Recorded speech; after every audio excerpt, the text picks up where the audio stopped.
Hello everyone, welcome back to my channel. আশা করি তোমরা সবাই ভালো আছো, সুস্থ আছো। আজকে আমি বাড়িতে ফার্স্ট টাইম একটি রেসিপি ট্রাই করেছি, তো ভাবলাম কি একটু তোমাদের সাথে শেয়ার করি। চলো দেখা যাক এবার আমি কিভাবে বানালাম। সেটা দেখে যদি তোমাদের ভালো লেগে থাকে অবশ্যই আমার চ্যানেলটি সাবস্ক্রাইব করে দিও আর লাইক কমেন্ট শেয়ার করে দিও।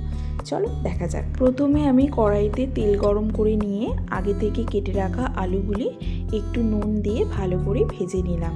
তারপর ওই তেলের মধ্যে রসুন বাটা দিয়ে দিলাম। আগে থেকে চিকেনটি ম্যারিনেট করে রেখেছি। এই ভাজা রসুনটির মধ্যে আগে থেকে ম্যারিনেট করে রাখা চিকেনটি দিয়ে দিলাম।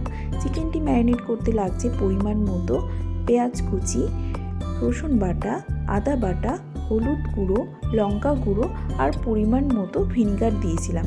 ভিনিগারটা দিয়েছিলাম কারণ এটা হলো কালবার্ড চিকেন। সাধারণ চিকেনের মতো এতটা নরম হয় না, এটা একটু শক্ত হয়, তার জন্য ভিনিগারটা দিয়েছিলাম। তারপর পরিমাণ মতো নুন দিয়ে ভালো করে নাড়াচাড়া করে নিলাম। চিকেনটি ভালো করে নাড়াচাড়া করে নেওয়ার পর এই চিকেনটির মধ্যে আমি পরিমাণ মতো টমেটো কুচি আর পরিমাণ মতো নুন দিয়ে ভালো করে কষে নিলাম।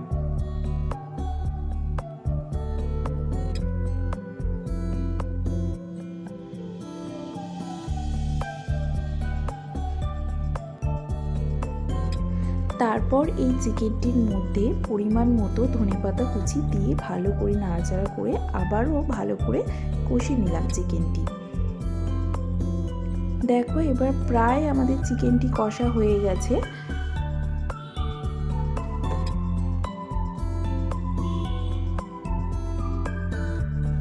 এবার একটি প্রেসার কুকারের মধ্যে পরিমাণ মতো জল নিয়ে হালকা গরম করে নিলাম আর ওই জলটির মধ্যে চিকেন কষাটি দিয়ে দিলাম আর আগে থেকে ভেজে রাখা আলুগুলি দিয়ে দিলাম আর পরিমাণ মতো নুন দিলাম।